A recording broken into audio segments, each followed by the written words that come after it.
It is the Garriman, Victor, and Razi Khodadad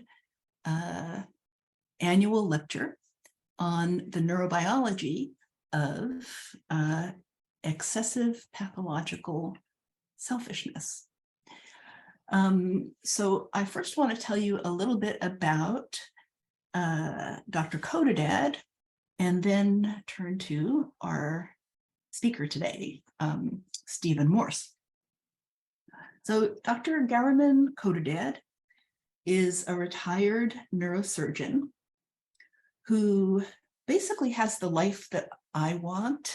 He raises horses, and he thinks and writes about topics of relevance to human behavior and the brain. He's a longtime friend of the Center for Neuroscience and Society, and has prompted us to do research, new empirical research on the problem of extreme, or as he says, pathological selfishness, to promote further understanding of selfish behavior. He and his family have endowed an annual lecture at Penn, and we thank him very much for his generosity, and we welcome all of you to this year's lecture. This lecture covers the topic of psychopathology. Sorry, not psychopathology, psychopathy. There's, I think, a syllable difference between them. Psychopathology just means mental illness. Psychopathy is a very particular kind of mental illness that certainly fits the bill for excessive pathological selfishness and probably some other undesirable traits as well. And because psychopaths are disproportionately represented in the criminal justice system, psychopathy is of particular interest to the law, and particularly the criminal law. To speak today, we have one of the world's eminent experts on criminal responsibility and mental illness, including psychopathy, and that is Stephen J. Morse from our very own law school here at Penn. Stephen is an integral part of the Center for Neuroscience and Society, and a very quick survey of his honors and accomplishments would include co-authoring or co-editing a number of influential books. One is a primer on criminal law and neuroscience. Another is called Foundations of Criminal Law. And the third is called Crime and Culpability, a Theory of Criminal Law. And he's currently working on a new book called Desert and Disease, Responsibility and Social Control. So you can see this, the topic of today's lecture is definitely something he has been thinking about for a while. He was co-director of the MacArthur Foundation Law and Neuroscience Project, as well as being a member of an earlier MacArthur project, which was the research network on mental health and law. He is a recipient of the American Psychiatric Association's award for excellence in forensic psychiatry, and he is a trustee of the Bazelon Center for Mental Health Law. I could go on, but we want to hear him speak, not just hear about him. Finally, I should mention, in addition to being a professor in Penn's law school, he has a joint appointment in the Department of Psychiatry as a professor of psychology. And he's qualified for these things. He earned a JD and a PhD from Harvard in, obviously, JD is law, the PhD was psychology.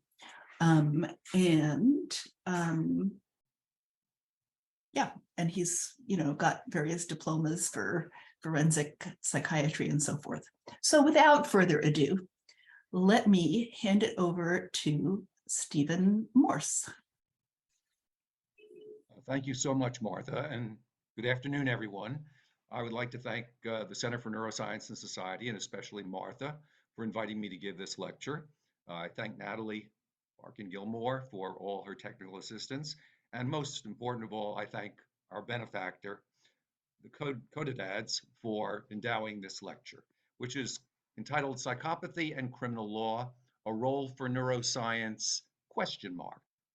Because there is a question: to what degree the science of neuroscience can help out with criminal responsibility questions. The outline of the talk is very simple. It comes in three parts. The first is a review of the evidence concerning psychopathy. Following that, I will address whether psychopathy should be an excusing or a mitigating condition. It's what I call the problem of responsibility. And then the third part of the lecture will be dispositional issues. Once the law has decided to clutch these people or to excuse them one way or another, how should we respond to them? But first, let's start with what is psychopathy. First, as Martha said, it is a mental disorder. It's considered a personality disorder, which I will define for you in 1 second. But I should say at the outset, psychopathy, despite all the research addressed to it and the measures that have been developed to assess it, it is not in DSM. It's never been in DSM. There is something like it in DSM, which I'll distinguish for you after discussing what a personality disorder is. So let me give you a short form, general definition of a personality disorder. Before I do, here's how I was trained when I trained in clinical psychology. What my supervisors would say is, a mental illness is something you have. A personality disorder is something that you are. So what is a personality disorder besides what you are?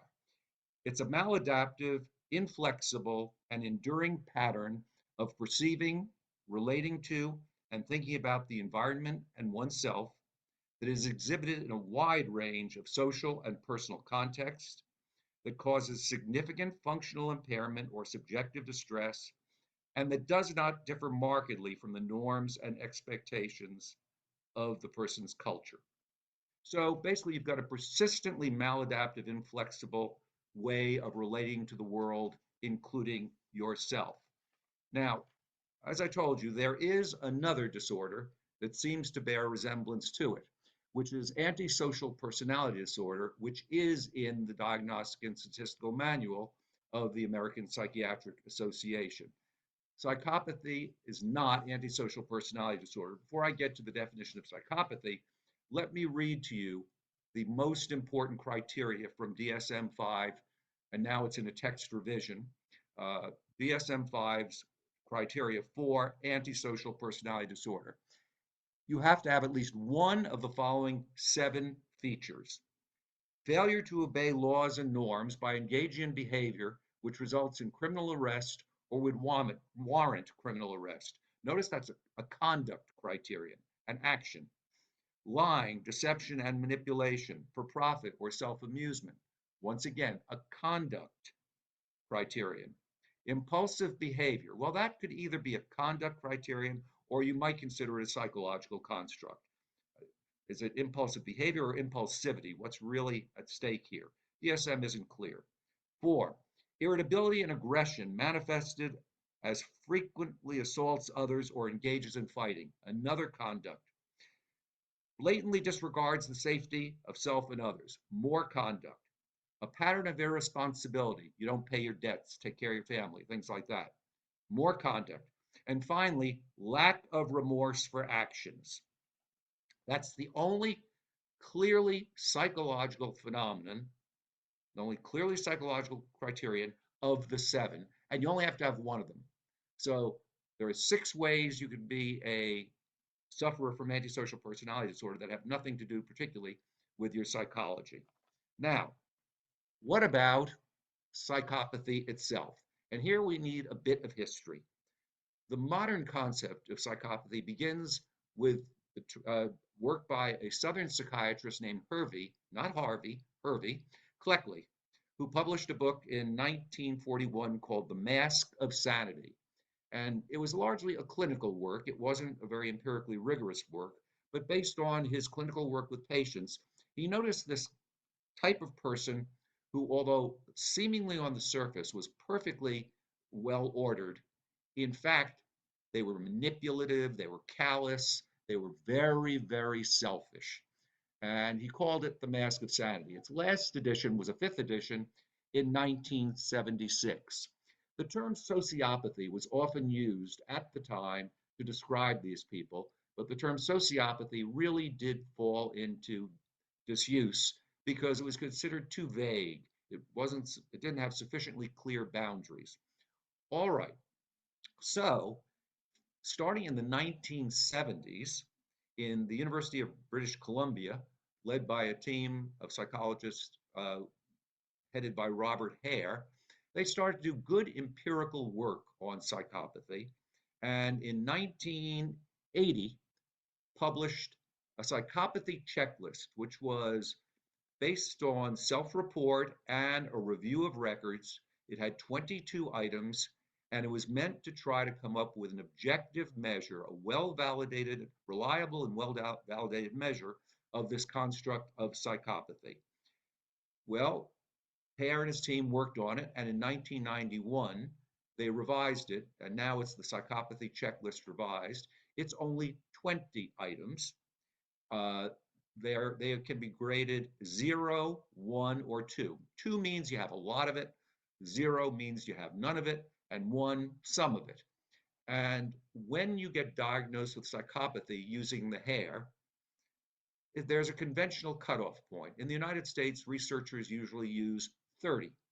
In the UK, where there's also been a lot of research on psychopathy, the usual cutoff is 25, which makes it obviously easier to get diagnosed with psychopathy in the UK.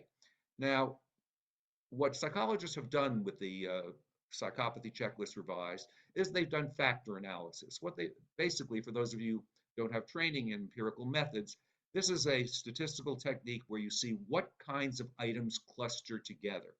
At first, it was thought that the psychopathy checklist only had 2 clusters, one of which was psychological, the other of which was conduct or behavioral. But now, typically, there are 4. And the first is an affective cluster, things like lack of remorse or guilt, callousness, lack of empathy. The second is interpersonal, grandiosity, cunning.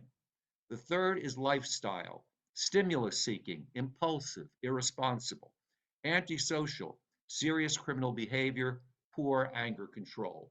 So essentially, 10 of these are mostly psychological, and 10 of these are mostly conduct or behavioral.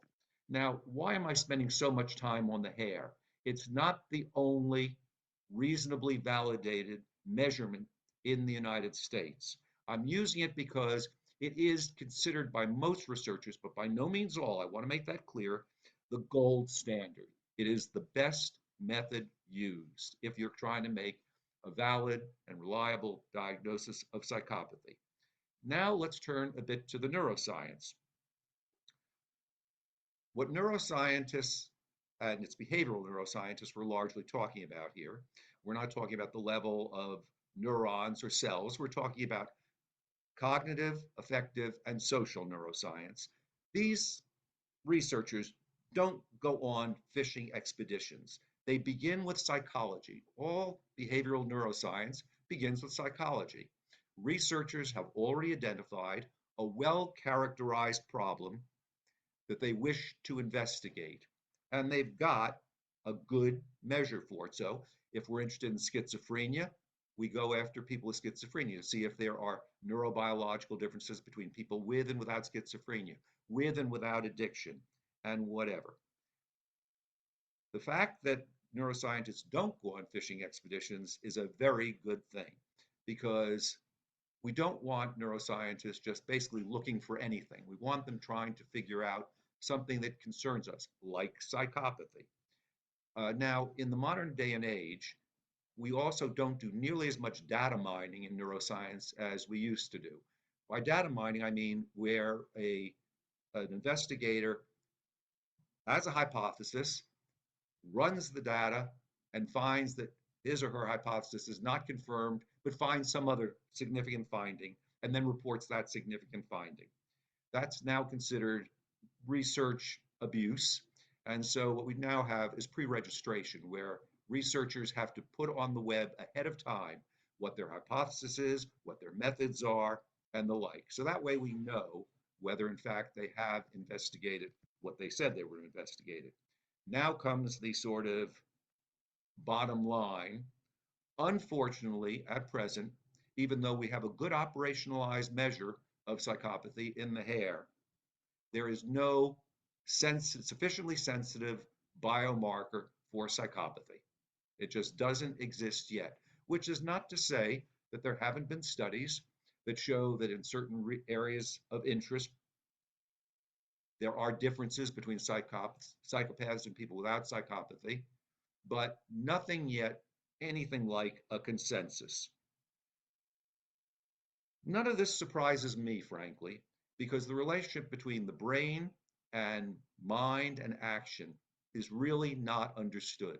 For all the stunning advances in neuroscience, we really don't, at the basic level, understand how the brain enables the mind and how action is possible.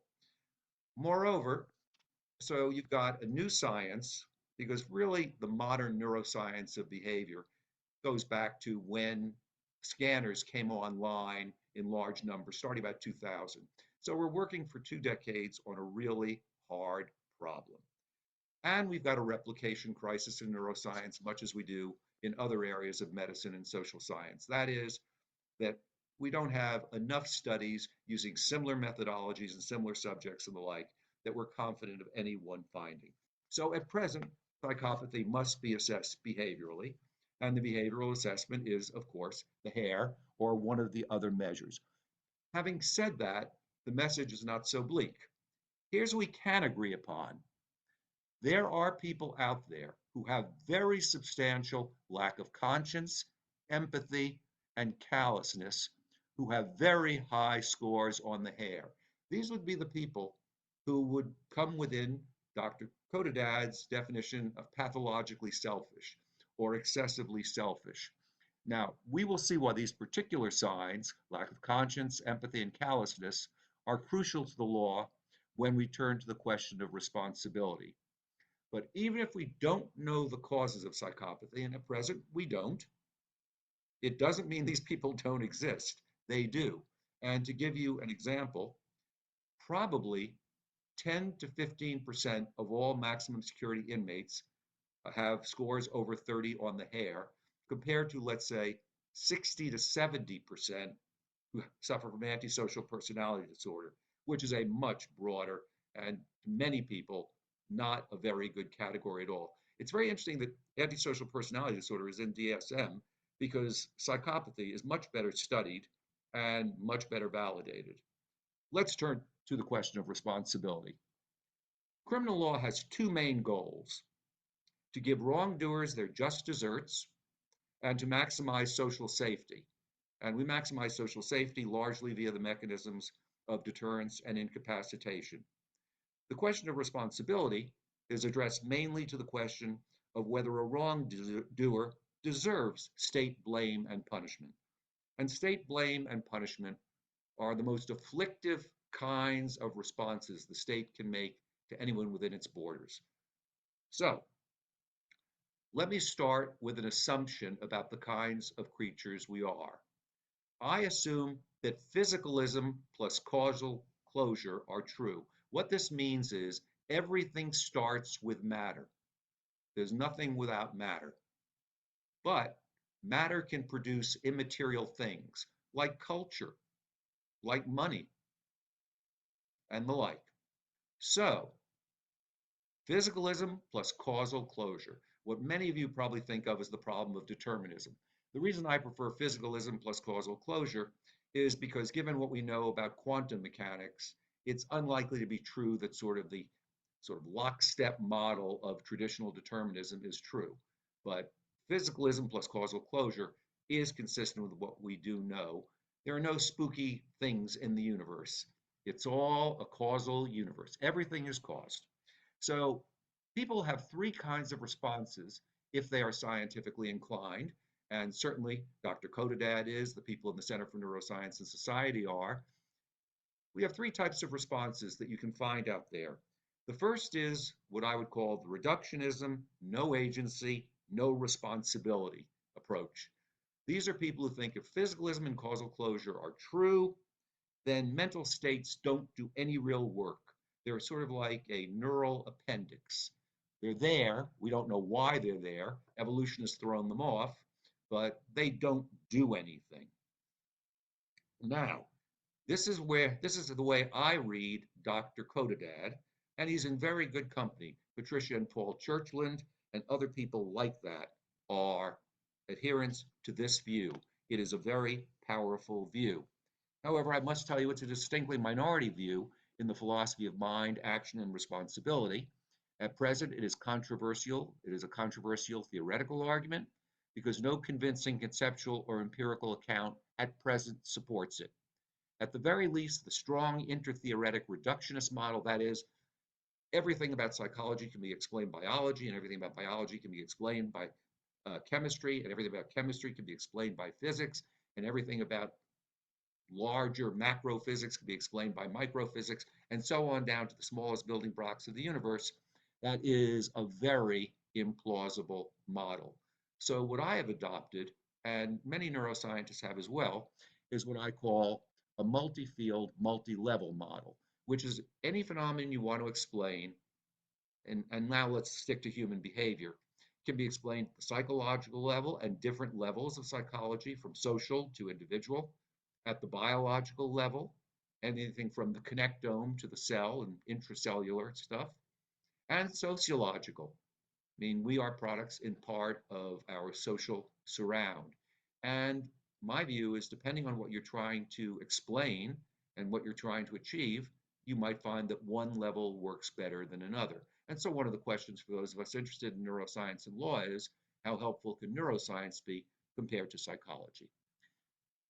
To go into this in any great detail would take us pretty far afield, but maybe some people want to ask questions about it during question and answer.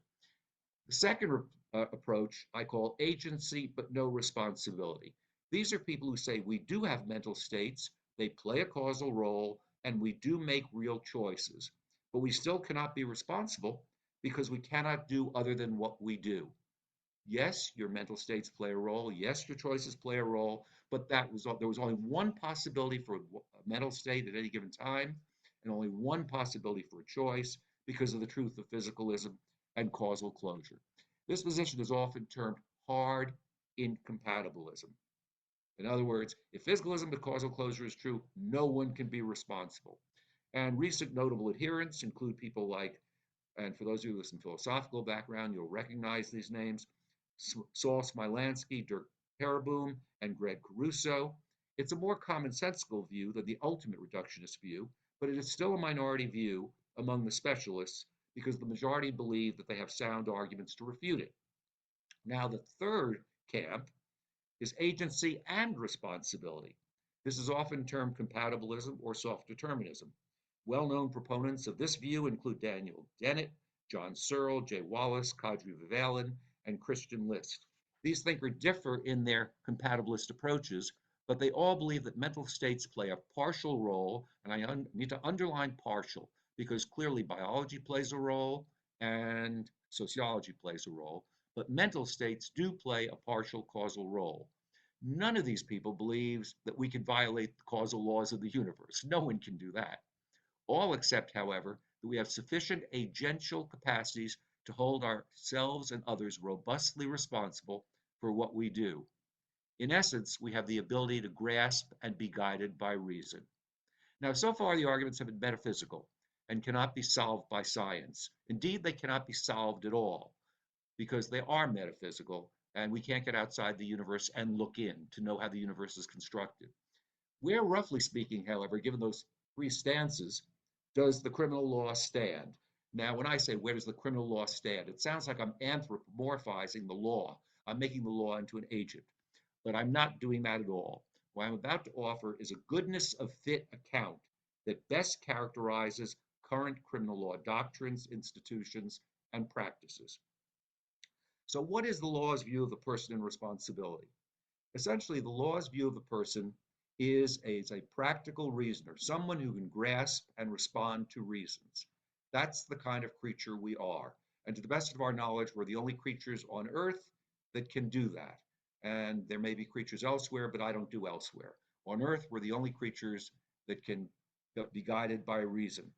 And responsibility requires that the person can, according to some normative account, sufficiently grasp and be guided by reason. And if you think of the three classes of people who immediately come to mind as potentially excusable, young children, some people with severe mental disorder, and some people with dementias, what they have in common is that they can't grasp and be guided by reason. In the case of juveniles, it's just simply developmental immaturity. In the case of people with mental disorder or dementias or intellectual disability, we think there's something wrong that we don't understand as well as we'd like, but we do think there is something wrong. Now, the law clearly, as I've told you about it, aligns best with the compatibilist response to physicalism and causal closure. It treats us as agents, as people who do make real choices that do make a difference. Criminal law is concerned with acts and mental states, not biological variables. It is entirely folk psychological. And by folk psychological, I don't mean anything pejorative. I'm referring to any theory of psychology that explains human behavior in part by mental states. Free will, in the strong sense of, we have the ability to act uncaused by anything but ourselves, is not a criminal law criterion and is not even foundational for criminal responsibility. So if we look at criminal law, some people act, some people have involuntary bodily movements, some people act with full knowledge of what they're doing, some people make mistakes. Some criminals are mentally ill, most are not. Some criminals act with a gun at their head and do something that they're threatened to do. Most people, luckily, do not. Those are true facts about the world. The law distinguishes those cases, and it should, according to all our best moral theories, that we have good reason to endorse. Moreover, free will isn't even foundational for criminal response, but free will doesn't come into the law at all.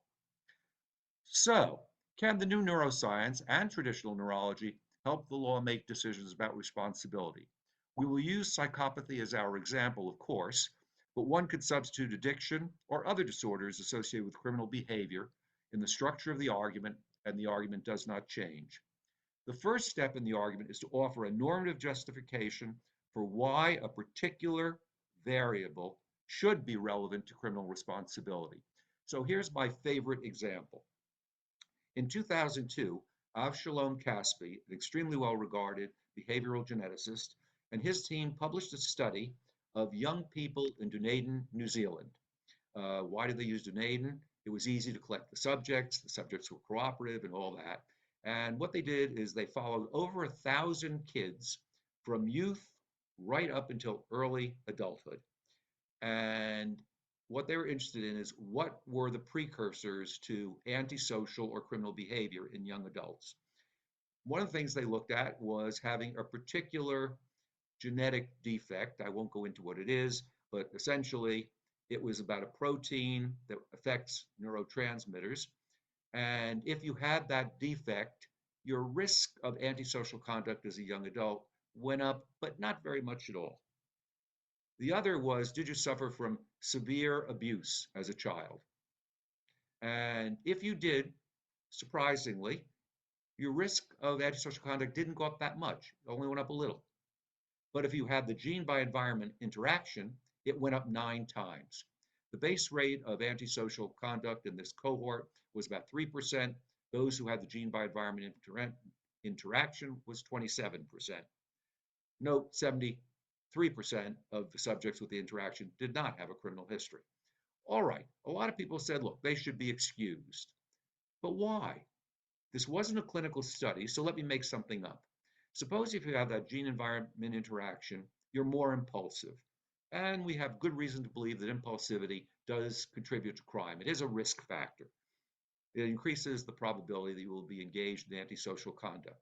All right, that raises the question, not does this person have a gene by environment interaction problem, but does this person have an impulsivity problem? And if so, how much do you need to have to be excused? We need to have that argument. And I'm willing to have that argument. But you can't just move from immediately some causal story, even an abnormal causal story, to non responsibility.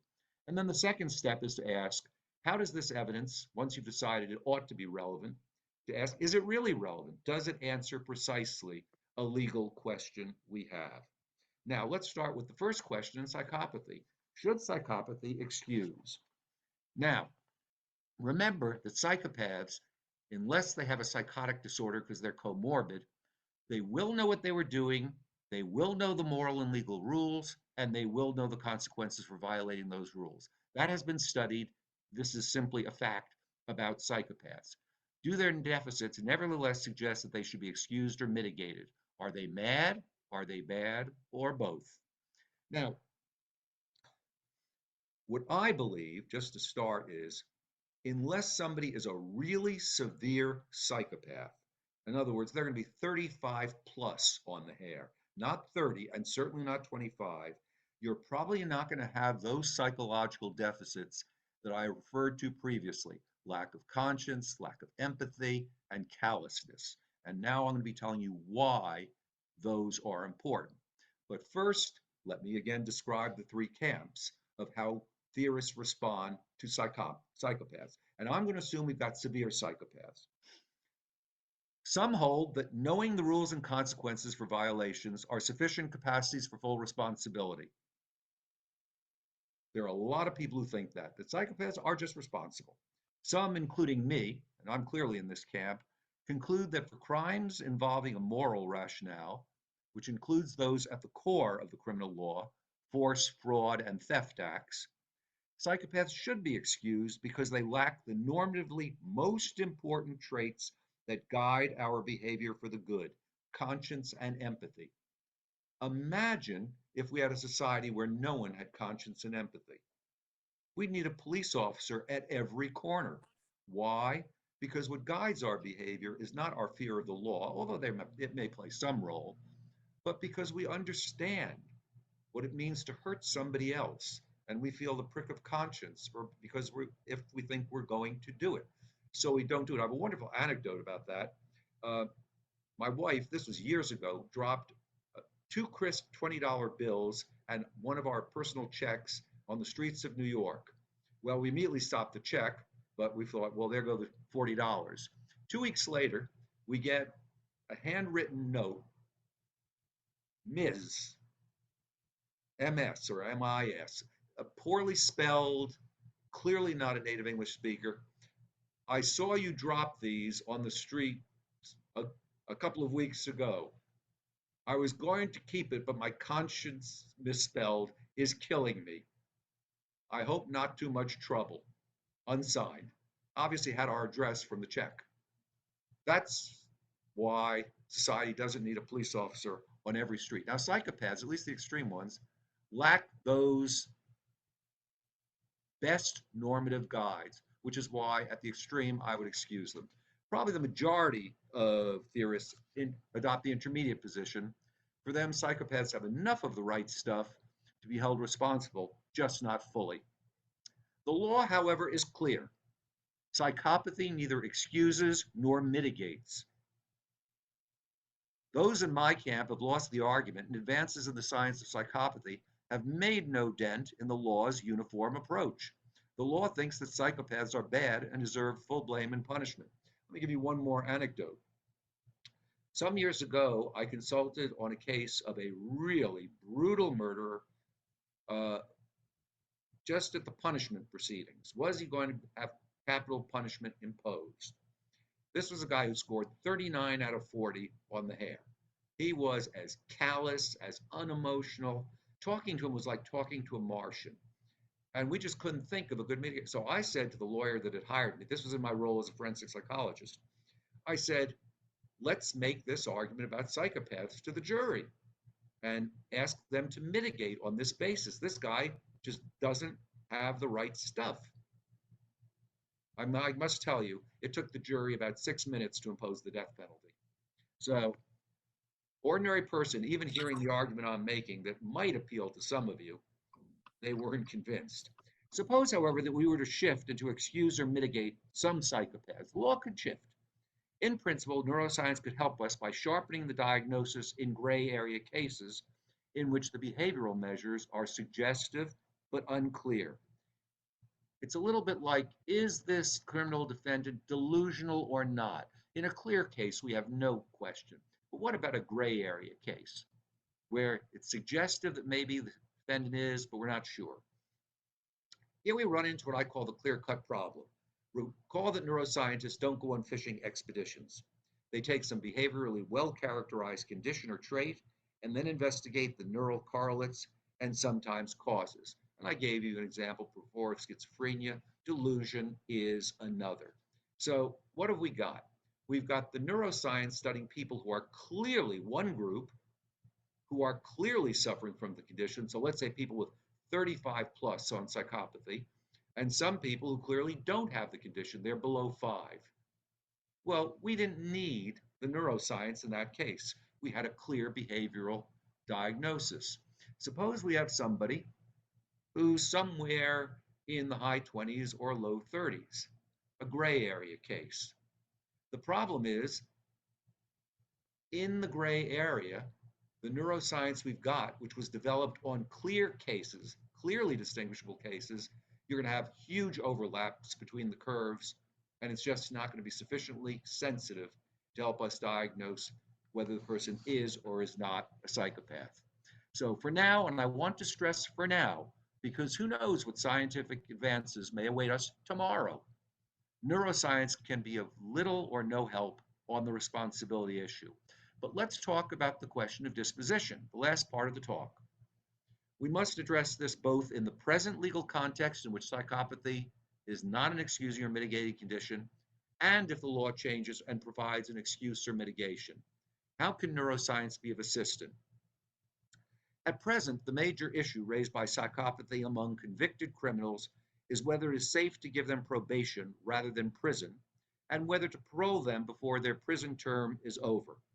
When their sentence is concluded, however, they must be released no matter how dangerous they may be. We don't have pure preventive detention in the United States, no matter how dangerous the person might be. So consider somebody who's still a young man, he's about to be released from his 3rd prison term for armed robbery. Very, very dangerous. And he says on the way out of the prison, I'm going to commit armed robbery as soon as I get out of here. And if the person I threaten looks like they can identify me, I'm just going to kill them. There's nothing we can do unless they at least attempt another armed robbery. This is compared, by the way, to Norway, for example. The Norwegians do have pure preventive detention. Anders Breivik, the Norwegian nationalist fellow who killed 77 people in Norway about 20 years ago to support his cause, was convicted. The insanity defense was rejected. The maximum penalty in Norway for murder is 21 years. He's never getting out because at the end of 20 years, Norway has pure preventive detention. We do not in the United States. We have what I call desert disease jurisprudence. If you deserve punishment, we can lock you up. If you have a disease and you're not responsible for your dangerousness, again, we can lock you up. Think of involuntary civil commitment. Psychopaths, however, are not fit subjects of involuntary civil commitment. They're not the kind of people that the public mental health system wants in its hospitals. They don't think of themselves as jailers. They think of themselves as healers. Moreover, in the modern, more civil libertarian world, the terms for involuntary civil commitment are typically very short. And as a result, even if we could lock up a psychopath as a fit subject for involuntary civil commitment, they get out right away. So, is there a treatment for psychopathy that might reduce their future dangerousness and thus justify early release? As we know, keeping people in prison is very, very expensive. The depressing answer to this question is that there is no present treatment, and nothing in present biological or psychological science provides a guide to developing therapies. Thus, the issue of when to release psychopaths boils down entirely to a prediction question. Now, can neuroscience help improve the accuracy of predictions of future dangerousness? There are now 3 proof of concept studies, that is, where a neuroscientific biological marker was used to help improve the accuracy of a prediction of future dangerous behavior. 2 of these studies were done in the US and 1 from the Netherlands that suggests that using a biomarker can improve the prediction, but the accuracy increase over behavioral prediction is very, very small, and these techniques cannot be used yet in actual practice. These are what are called proof of concept studies. Now, in principle, however, there is reason for optimism because increasing predictive accuracy does not require theoretical understanding. If we find a region of interest that predicts very well, we may have no idea why it does, but we know that it does.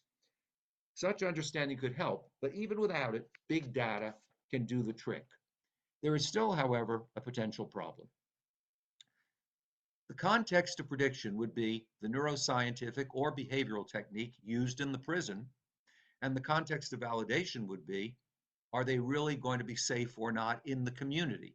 So based on a measurement in prison, we're making a prediction about behavior in the community. Now, as we all know, behavior is a function of the interaction between intrapersonal and environmental variables. Prison changes the person, including the brain. It is possible that a prediction made while the subject is in prison may be a valid indicator of how he will behave in the community. This is an empirical question, and let's hope it is a valid indicator. In other words, what we see in the prison does help us make an accurate prediction about how the person will behave in the community. Now, some civil libertarians are afraid of increased predictive accuracy, whether based on biomarkers or behavioral markers, but I think their fears are misguided.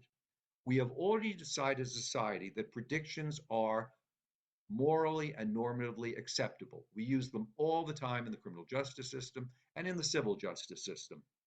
If we think they're already acceptable, what rational arguments suggest we should do it worse rather than better? Now let's turn to the scenario in which psychopathy is an excuse or mitigation. In the case of full excuse, we have decided that the agent is not responsible, and thus disease jurisprudence permits us to use preventive detention. Some examples of that are when we put people in hospitals after they've been acquitted by reason of insanity, for example. In the absence of effective treatment, alas, no defendant will raise the insanity defense because, except for capital punishment, they will remain incarcerated in a forensic facility for as long or longer than they would have gone to prison. Because what the Supreme Court has said as a constitutional matter is if you're not responsibly dangerous and you have committed a crime, you can be kept in a hospital indefinitely until you're either no longer mentally ill or no longer dangerous. And since there's no treatment for psychopathy, they're going to remain mentally ill and dangerous potentially for the rest of their lives. And until a treatment is devised, they're going to have no way to get out. Now, it is possible, of course, that psychopaths in a hospital, even if untreated, might become less dangerous. They might age out the way most people do. And neuroscience may well help us to make those predictions more accurate.